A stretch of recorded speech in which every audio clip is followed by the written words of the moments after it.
Everyone, ಎಲ್ಲರಿಗೂ ನಮಸ್ಕಾರ and welcome back to my YouTube channel. So ಇವತ್ತಿನ ರೆಸಿಪಿ ಬಂದು ಬಾರ್ಲೆ ಸಲಾಡ್. ಇದನ್ನ ನಾನು ಆ್ಯಕ್ಚುಲಿ ನಾನೊಂದು ಆಫೀಸಲ್ಲಿ ಒಂದು ಇವೆಂಟ್ ಇತ್ತು, ಅಲ್ಲಿ ತಿಂದಿದ್ದೆ. ಹೇಗೆ ಮಾಡೋದು ಏನೂ ಗೊತ್ತಿಲ್ಲ. ಸೊ ನನ್ನ ಸ್ಟೈಲಲ್ಲೇ ಟ್ರೈ ಮಾಡಿದ್ದೀನಿ and it really came out very well. ತುಂಬ ಸಖತ್ತಾಗಿ ಬಂದಿತ್ತು. ಸೊ ಇದನ್ನು ನಾನು ಇವತ್ತು ಮತ್ತೆ ಇನ್ನೊಮ್ಮೆ ಮಾಡಿ ನಿಮ್ಮೆಲ್ಲರಿಗೂ ತೋರಿಸ್ತೀನಿ. ಬನ್ನಿ ಹೋಗೋಣ. ಸೊ ನಾನೀಗ ಬಾರ್ಲೆ ತೊಗೊಂಡಿದ್ದೀನಿ ಆ್ಯಂಡ್ ಬಾರ್ಲೆನ ವಾಶ್ ಮಾಡ್ಕೋತಾ ಇದ್ದೀನಿ ಒಂದು 2 to 3 times ವಾಟರಲ್ಲಿ. ಬಾರ್ಲೆ ಕ್ವಾಂಟಿಟಿ ಬಂದು ನಿಮಗೆ ಎಷ್ಟು ಬೇಕು, ಎಷ್ಟು ಜನಕ್ಕೆ ಮಾಡ್ತಾ ಇದ್ದೀರಾ ಅದ್ರ ಮೇಲೆ ಡಿಪೆಂಡ್. ಸೊ ಇದನ್ನು ನೀಟಾಗಿ ವಾಶ್ ಮಾಡ್ಕೊಳ್ಳಿ.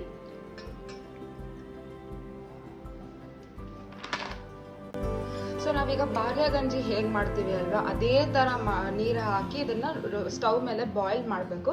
ಸೊ ಬಾಯ್ಲ್ ಮಾಡಿದ್ಮೇಲೆ ಆ ನೀರನ್ನ ನೀವು ಬಾರ್ಲೆ ಗಂಜಿ ಥರ ಕುಡಿಬೋದು. ಮತ್ತು ಆ ಮಿಕ್ಕಿದ ಬಾರ್ಲೆನ ಬಿಸಾಕೋ ಬದಲು ನಾವು ಈಗ ಸಲಾಡ್ ಮಾಡ್ತಾ ಇದ್ದೀವಿ ಅದರಲ್ಲಿ. ಸೊ ಈಗ ನಾನು ಸಲಾಡ್ಗೆ ಹಾಕೋದಕ್ಕೆ ಕುಕುಂಬರ್ನ ಕಟ್ ಮಾಡಿ ಇಟ್ಕೊಂಡಿದ್ದೀನಿ. ಅದ್ರ ಜೊತೆಗೆ ಸ್ವೀಟ್ ಕಾರ್ನ್ ಮತ್ತು ಕ್ಯಾಪ್ಸಿಕಮ್. ಸ್ವೀಟ್ ಕಾರ್ನ್ನ ಬಾಯ್ಲ್ ಮಾಡಿದ್ದೀನಿ, ಬಟ್ ಇದನ್ನ ಡೈರೆಕ್ಟಾಗಿ ಹಾಕಲ್ಲ. ಸ್ವೀಟ್ ಕಾರ್ನ್ ಮತ್ತು ಕ್ಯಾಪ್ಸಿಕಮ್ ಇದು ರಾ ಇದೆ. ಸೊ ಇವೆರಡನ್ನು ನಾನು ಸಾಟೆ ಮಾಡಿ ಇಟ್ಕೊತೀನಿ. ಇಲ್ಲಿ ನೋಡಿ, ಬಾರ್ಲೆ ಬೇಯ್ತಾ ಇದೆ ಒಂದು ಕಡೆ. ಇನ್ನೊಂದು ಕಡೆ ನಾವು ಈ ವೆಜ್ಜೀಸ್ನ ಸಾಟೆ ಮಾಡ್ಕೊಳ್ಳೋಣ. ಇದಕ್ಕೆ ನಾನು 1/2 ಟೀ ಸ್ಪೂನಷ್ಟು ಗೀ ಹಾಕ್ತಾ ಇದ್ದೀನಿ. ಆ್ಯಂಡ್ ಗೀ ಹಾಕಿದ್ಮೇಲೆ ಈ ವೆಜ್ಜೀಸ್ನ ಸಾಟೆ ಮಾಡೋಣ.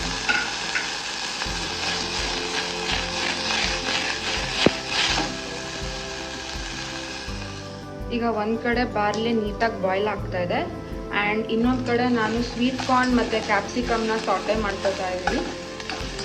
ಇದಾಗೋ ಅಷ್ಟರಲ್ಲಿ ನಾವು ಸ್ಯಾಲೆಡ್ ಡ್ರೆಸ್ಸಿಂಗ್ನ ರೆಡಿ ಮಾಡ್ಕೊಳ್ಳೋಣ. ಸ್ಯಾಲೆಡ್ ಡ್ರೆಸ್ಸಿಂಗ್ ಹೇಗೆ ಮಾಡೋದು ಅಂತ ತೋರಿಸ್ತೀನಿ ನೆಕ್ಸ್ಟ್ ಸ್ಟೆಪ್ಪಲ್ಲಿ. ಸೊ ಸ್ಯಾಲೆಡ್ ಡ್ರೆಸ್ಸಿಂಗಿಗೆ ನಾನು ಹಾಕ್ತಾ ಇರೋ ಮೇನ್ ಇಂಗ್ರೀಡಿಯೆಂಟ್ ಬಂದು makhana. So makhana is very very healthy.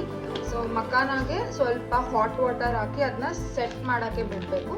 ನಾನೀಗ ಫಸ್ಟು ಮಖಾನ ಹಾಕೋತಾ ಇದ್ದೀನಿ. ಮಖಾನ ಹಾಕೊಂಡ್ಮೇಲೆ ಮಖಾನಾಗೆ ಸ್ವಲ್ಪ ಕ್ಯಾಶ್ಯೂಸ್ ಹಾಕ್ತಾ ಇದ್ದೀನಿ. ಸೊ ಇದಕ್ಕೆ ಲಾಸ್ಟ್ ಇಂಗ್ರೀಡಿಯೆಂಟ್ ಒಂದು ಹಸಿ ಮೆಣಸಿನ್ಕಾಯಿ ಹಾಕ್ತಾ ಇದ್ದೀನಿ. ಆ್ಯಂಡ್ ಜಿಂಜರ್ ಗಾರ್ಲಿಕ್ ಪೇಸ್ಟ್ ಬಂದು ಆಪ್ಷನಲ್, ನಿಮಗೆ ಬೇಕಾದರೆ ಹಾಕೋಬೋದು. ಇದನ್ನು ಹಾಟ್ ವಾಟರಲ್ಲಿ ಸೋಕ್ ಮಾಡಬೇಕು ಅಂತ ಹೇಳಿದ್ದೆ. ಹಾಟ್ ವಾಟರಲ್ಲೂ ಮಾಡ್ಬೋದು, ಬಟ್ ನಾನು ಏನು ಮಾಡ್ತಾ ಇದ್ದೀನಿ ಅಂದರೆ ಈ ಬಾರ್ಲೆ ಬೇಯಿಸ್ಕೊಂಡಿರೋ ನೀರನ್ನೇ ಹಾಕ್ತಾ ಇದ್ದೀನಿ.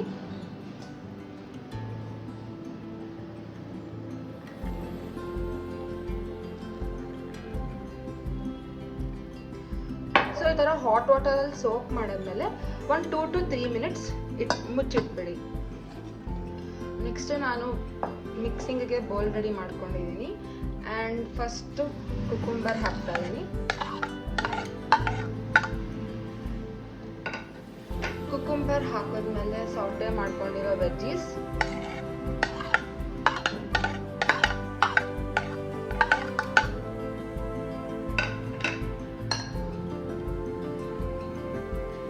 ನೆಕ್ಸ್ಟು ಬಾಯ್ಲ್ ಮಾಡ್ಕೊಂಡಿರೋ ಬಾರ್ಲೆಸ್ನ ಹಾಕೋಣ. ನೆಕ್ಸ್ಟು ಸಾಲ್ಟ್ ಹಾಕೋತಾ ಇದ್ದೀನಿ. ಆಲ್ರೆಡಿ ಬಾರ್ಲೆನ ಬಾಯ್ಲ್ ಮಾಡಬೇಕಾದ್ರೆ ಸ್ವಲ್ಪ ಸಾಲ್ಟ್ ಹಾಕಿದ್ದೆ. ಸೊ ಬಾರ್ಲೆ ನಾನು ಆಲ್ರೆಡಿ ಸಾಲ್ಟ್ ಇದೆ ಜಸ್ಟ್ ಫಾರ್ ದ ಕುಕುಂಬರ್ ಮತ್ತು ಸಾಟೆ ವೆಜಿಟೇಬಲ್ಸ್ಗೆ. ಇದಾದಮೇಲೆ ಸ್ವಲ್ಪ ಖಾರದ ಪುಡಿ,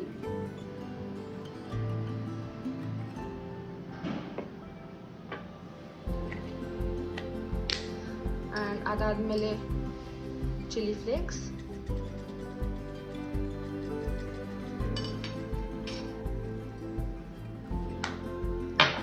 ಚಿಲ್ಲಿ ಫ್ಲೇಕ್ಸ್ ಆದಮೇಲೆ ಆರಿಗ್ಯಾನೋ,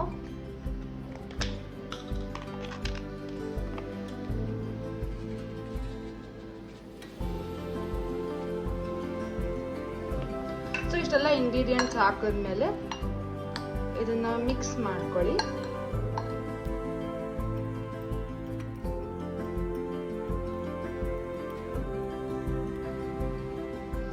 ಸೊ ಇದನ್ನು ಮಿಕ್ಸ್ ಮಾಡಿದ್ಮೇಲೆ 2 to 3 minutes ಹಂಗೆ ಇರಲಿ, ಸೆಟ್ ಆಗಲಿ ಅದು ಸ್ವಲ್ಪ. ಆ ಟೈಮಲ್ಲಿ ನಾವು ಬಾರ್ಲೆದು ಗಂಜಿ ಹಾಕಿ ಸೋಕ್ ಮಾಡಿ ಇಟ್ಕೊಂಡಿದ್ದಂಥ ಮಖಾನ ಮತ್ತು ಕ್ಯಾಶ್ಯೂಸ್ ಎಲ್ಲ ಇದರಲ್ಲಿ ನೆಂದಿದೆ. ಇದನ್ನು ನಾವು ರುಬ್ಕೋಬೇಕು ಫಾರ್ ದ ಡ್ರೆಸ್ಸಿಂಗ್. ಇಲ್ಲಿ ನೋಡಿ, ಮಖಾನ ಮತ್ತು ಕ್ಯಾಶ್ಯೂಸ್ ಆ್ಯಂಡ್ ಒಂದು ಹಸಿಮೆಣಸಿನ್ಕಾಯಿ ಹಾಕಿದ್ನ ಕ್ಲೀನಾಗಿ ರುಬ್ಕೊಂಡಿದ್ದೀನಿ.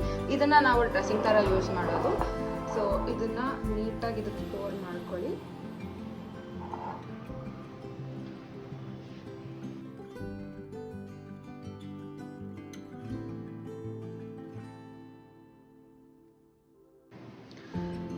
ಸೊ ಡ್ರೆಸ್ಸಿಂಗ್ ಹಾಕಿದ್ಮೇಲೆ ಒಂದು ಸ್ವಲ್ಪ pepper hockey, and it's totally optional ಮತ್ತೆ, ಬಿಕಾಸ್ ಆಲ್ರೆಡಿ ಖಾರದ ಪುಡಿ ಹಾಕಿದ್ದೀವಿ. ಬಟ್ ಪೆಪ್ಪರ್ ಇಷ್ಟಪಡೋರು ಪೆಪ್ಪರ್ ಹಾಕೊಳ್ಳಿ. ಈಗ ಮಿಕ್ಸಿಂಗ್ ಟೈಮ್.